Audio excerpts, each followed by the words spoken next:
बिस्मिल्लाहिर्रहमानिर्रहीम। अस्सलाम वालेकुम स्टूडेंट्स, मैं हूं हसन फरीद, आपका फिजिक्स टीचर। आज हम करेंगे रिमेनिंग शॉर्ट क्वेश्चंस। तो आइए स्टार्ट करते हैं। पहला short question, what determines the precision of a measurement. अभी फिर यही डिस्कशन आ गई है। आगे आप लोगों ने देखा होगा कि लास्ट जो शॉर्ट क्वेश्चन था उसमें भी प्रिसीजन और एक्यूरेसी की डिस्कशन चल रही थी। वहां मैंने बहुत डिटेल में आपको बताया था कि प्रिसीजन और एक्यूरेसी में फ़र्क होता है। प्रिसीजन कुछ और होती है, एक्यूरेसी कुछ और होती है। प्रिसीजन किस चीज़ पर डिपेंड करती है? प्रिसीजन इस चीज़ पर डिपेंड करती है कि जो मेजरमेंट्स है वो आपस में कितनी करीब करीब हैं। ठीक है, तो मैंने आपको मिसाल दी थी कि जैसे एक निशानेबाज जो है वो मुझे पत्थर मारता है और ये टारगेट एरिया है, दिल वाली जगह, तो उसके तीनों पत्थर जो है वो एग्जैक्ट इस जगह पर कंधे पर लगते हैं। तो आपके हिसाब से वो बुरा निशानेबाज होगा क्योंकि उसने टारगेट को मिस कर दिया ना, हार्ट पर तो नहीं फेंका। लेकिन हम उसे कहते हैं अच्छा निशानेबाज भी है, क्योंकि अगर ये अच्छा निशानेबाज ना होता तो उसको तीनों पत्थर एक जगह पर कैसे लग सकते थे। तो इसका मतलब जब चीजें आपस में करीब करीब हो तो उसे हम प्रिसीजन कहते हैं। तो यहां पर मैं कहूंगा ये निशानेबाज एक्यूरेट तो नहीं था क्योंकि टारगेट को मिस किया, लेकिन प्रिसाइज जरूर है क्योंकि उसके सारे निशाने आपस में करीब करीब हैं। तो इसी तरह जब सारी मेजरमेंट्स आपस में करीब करीब हो तो इसे हम कहते हैं प्रिसीजन। लेकिन स्टूडेंट्स, क्योंकि इसको हमने डिटेल में बहुत ज्यादा डिस्कस कर लिया था तो इस शॉर्ट क्वेश्चन को मैं आप पर छोड़ रहा हूं। ये आपका होमवर्क है, आप खुद इसको लिखिएगा। मैं नेक्स्ट शॉर्ट क्वेश्चन पर आता हूं जी। If two quantities have different dimensions, is it possible to multiply and divide, and can we add और सब्ट्रैक्ट देम। तो इसका आंसर ये है कि आप मल्टीप्लाई और डिवाइड कर सकते हैं, लेकिन ऐड और सब्ट्रैक्ट नहीं कर सकते। मल्टीप्लाई और डिवाइड क्यों क्या कर सकते हैं, तो उसकी मैं आपको एग्जांपल करवा देता हूं। ऐड और सब्ट्रैक्ट कर ही नहीं सकते तो बस आप यही लिखेंगे कि they can not be add और सब्ट्रैक्ट। तो जरा देखें, ये मेरे पास दो डायमेंशन है, फर्जी हैं। एक क्वांटिटी है ए और एक है बी, उनकी डायमेंशन मैंने आपके सामने लिखी हुई हैं। आइए मैं इनकी डायमेंशन को डिवाइड करता हूं। तो डिवाइड जब करूंगा तो m L2T माइनस 2 डिवाइड करूंगा b की डायमेंशन जो कि L1 है। अब आपको हम लोगों ने सिखाया था कि जब डिवीजन होता है तो आप लोगों ने बिल्कुल जैसे अलजबरा में करते हैं ना, यानी कैंसल होती है ना चीजें, तो वैसे ही आप करेंगे। ये L की पावर 2 है, ये L की पावर 1 है, तो एक पावर कट जाएगी तो यहाँ क्या रह जाएगा, L की पावर 1 रह जाएगी। तो हमारे पास आंसर क्या आया, M1 L1 T की पावर माइनस 2। तो आपने देखा कि वाकई में इनको डिवाइड किया जा सकता है।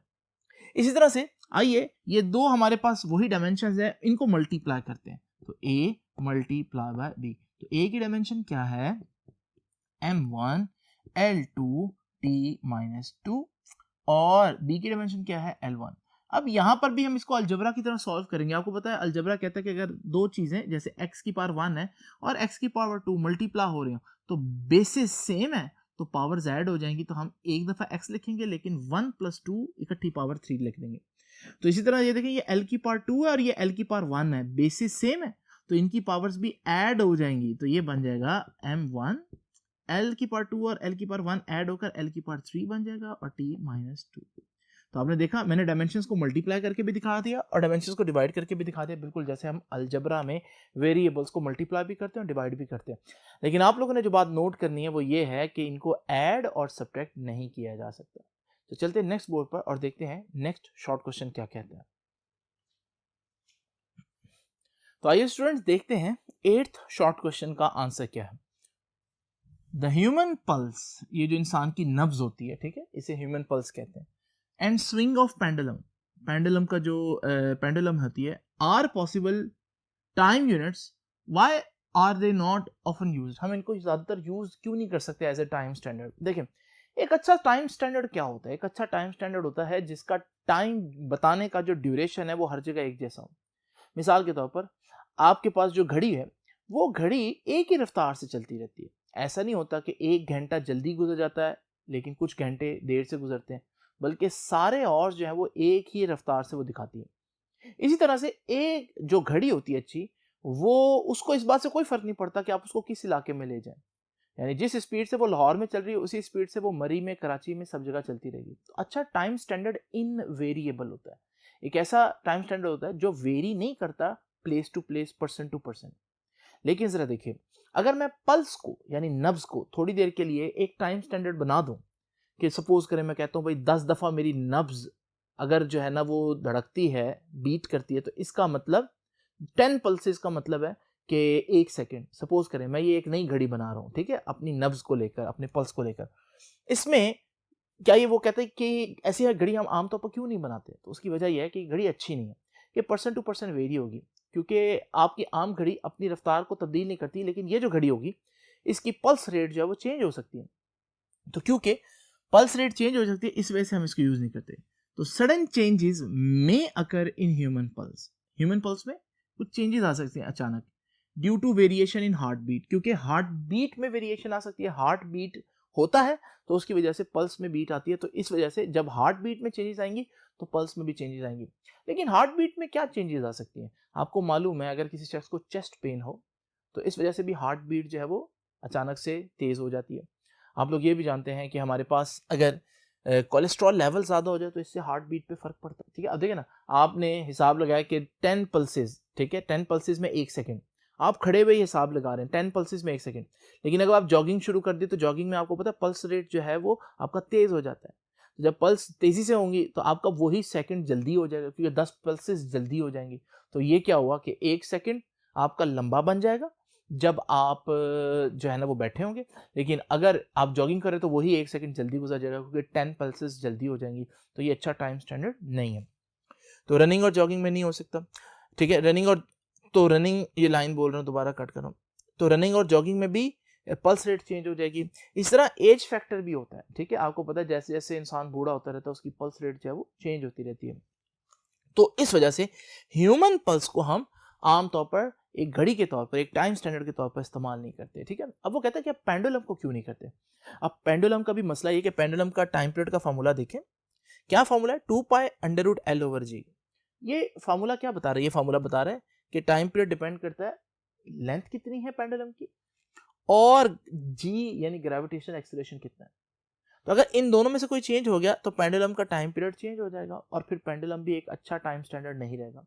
मिसाल के तौर पर ज़रा इमेजिन करें कि आप एक पेंडुलम के बारे में भी यही डिसाइड कर लेते कि मैंने इसको घड़ी बनाना। ठीक है, आप कहते हैं पेंडुलम 10 दफ़ा जब ऐसे मूव करेगा तो ये 1 सेकेंड है। ठीक है, लेकिन आप उसी पेंडुलम को मरी ले जाते हैं। अब मरी पर जब आप जाएंगे तो मरी में आपको पता है आप बहुत हाइट पर चले गए हैं। बहुत हाइट पर जाने का मतलब है कि वहाँ ग्रेविटी वीक होगी, वहाँ जी की वैल्यू कम होगी, और जब जी की वैल्यू कम होगी तो वहाँ टाइम पीरियड ज़्यादा हो जाएगा। इसका मतलब वहाँ पर हमारे पास जो 10 वाइब्रेशन पेंडुलम की थी वो वहाँ पर देर से होंगी, तो वहाँ पर आपका वही 1 सेकंड जो है वो काफ़ी ज़्यादा लंबा हो जाएगा। ठीक है ना, तो इसी तरह से तो मैंने लिखा time period can be affected by altitude. तो बुलंदी से टाइम पीरियड को फर्क पड़ता है, क्योंकि बुलंदी पर जाने पर ग्रेविटेशनल एक्सीलरेशन की वैल्यू चेंज होती है। टाइम पीरियड और किस पर डिपेंड कर रहा है? Time period length of pendulum पर डिपेंड कर रहा है, यानी वो जो पेंडुलम की जो धागा होगा उसकी लेंथ पर डिपेंड कर रहा है। लेकिन याद रखिएगा स्टूडेंट्स, पेंडुलम का जो धागा होता है वो भी चेंज हो सकता है, उसकी लेंथ चेंज हो सकती है। कैसे? आपको पता है टेम्परेचर बढ़ने से चीज़ें फैलती हैं और टेम्परेचर कम होने से चीज़ें सिकुड़ती हैं। ठीक है, तो इसका मतलब टेम्परेचर की वेरिएशन से चीज़ों की लेंथ वेरी कर सकती है, तब्दील हो सकती है। और अब ज़रा इमेजिन करें कि आप किसी ऐसी जगह पर जाते हैं जहाँ वेदर कंडीशन डिफरेंट है, जैसे बहुत गर्म इलाके में चले जाते हैं, किसी रेगिस्तान में चले जाते हैं अपना पेंडुलम लेकर, तो आप देखेंगे वहाँ क्योंकि टेम्परेचर बहुत ज़्यादा है, टेम्परेचर ज़्यादा होने की वजह से वो जो भी चीज़ है उसमें थर्मल एक्सपेंशन होगी, इसकी लंबाई में थोड़ा सा इजाफा हो जाएगा। लंबाई में इजाफा होगा, लेंथ चेंज हो जाएगी तो टेम्परेचर भी चेंज हो जाएगा। और अगर आप एंटार्क्टिका चले जाते हैं जो बहुत ठंडा इलाका है, तो वहाँ पर आप देखेंगे कि चीज़ें सिकुड़ेंगी, तो आपके पास लेंथ कम हो जाएगी, लेंथ कम हो जाएगी तो टाइम पीरियड भी चेंज हो जाएगा। तो इसका मतलब ये दो वजह हैं जिसकी वजह से हम पेंडुलम को एक टाइम स्टैंडर्ड के तौर पर इस्तेमाल नहीं करते। तो इस वजह से हम ना पल्स को यूज़ करेंगे और ना पेंडुलम को, तो आप दोनों की रीजंस लिखेंगे, आपको मार्क्स मिलेंगे। चलते हैं नेक्स्ट बोर्ड पर और देखते हैं लास्ट शॉर्ट क्वेश्चन क्या कहते हैं। स्टूडेंट्स देखते हैं कि 9th शॉर्ट क्वेश्चन क्या कहता है। If an equation is dimensionally correct, is that equation a right equation? अगर इक्वेशन डायमेंशनली करेक्ट हो तो क्या वो इक्वेशन करेक्ट होगी, यानी मैथमेटिकली करेक्ट होगी? तो इसका आंसर है कि वो हो भी सकती है, नहीं भी हो सकती, इट मे और मे नॉट। तो डायमेंशनली करेक्ट होना मैथमेटिकल करेक्ट होने से डिफरेंट है। मिसाल देता हूं आपको, मैंने एक इक्वेशन आप लोगों के सामने लिखी है, E = mc स्क्वायर। आपको पता है कि एनर्जी का जो डायमेंशन है वो है mL2T-2, और जो हमारे पास डायमेंशन है मास की, ठीक है, वो है m,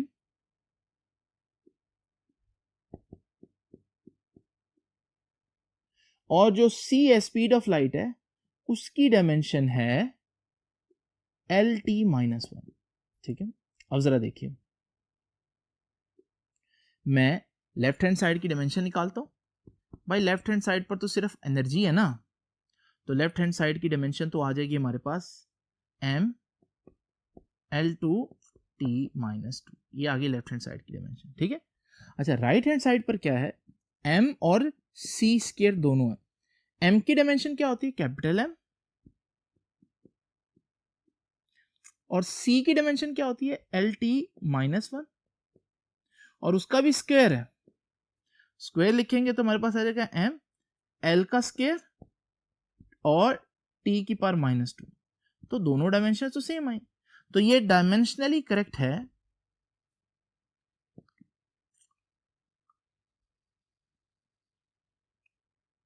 डायमेंशनली करेक्ट होने के साथ साथ ये मैथमेटिकली भी करेक्ट ही थी, क्योंकि आप जानते हैं E=mc² बड़ा मशहूर फार्मूला है। लेकिन जरा थोड़ी देर के लिए मैं इस फार्मूला को खराब कर देता हूं, मैं कहता हूं E=2mc²। अब आपको मालूम है कि ये जो फार्मूला है ये गलत है, मैथमेटिकली ये करेक्ट नहीं है। लेकिन मजे की बात ये है कि अगर आप डायमेंशन निकालें तो ये जो 2 मैंने लगाया जिसकी वजह से ये इक्वेशन गलत हो गई है, ये 2 की डायमेंशन तो कोई नहीं होगी। तो अगर आप लेफ्ट हैंड साइड की डायमेंशन निकालेंगे E और mc² की डायमेंशन निकालेंगे तो वो मैंने ऑलरेडी निकाले है ना, तो वो तो सेम आएगी। तो इस इक्वेशन को हम देखेंगे, डायमेंशन इसकी भी दोनों तरफ बराबर आ रही होंगी, ये डायमेंशनली करेक्ट होगी, लेकिन मैथमेटिकली ये इनकरेक्ट है, क्योंकि E=2mc² नहीं होता बल्कि E=mc² होता है। तो इसका मतलब डायमेंशन ठीक होना इस बात की गवाही नहीं देती कि इक्वेशन भी ठीक होगी, इक्वेशन गलत भी हो सकती है, इक्वेशन ठीक भी हो सकती है। तो स्टूडेंट्स, ये था हमारा आज का लेक्चर। आपसे भी इंशाल्लाह मुलाकात होगी नेक्स्ट लेक्चर में, तब तक के लिए अल्लाह हाफिज।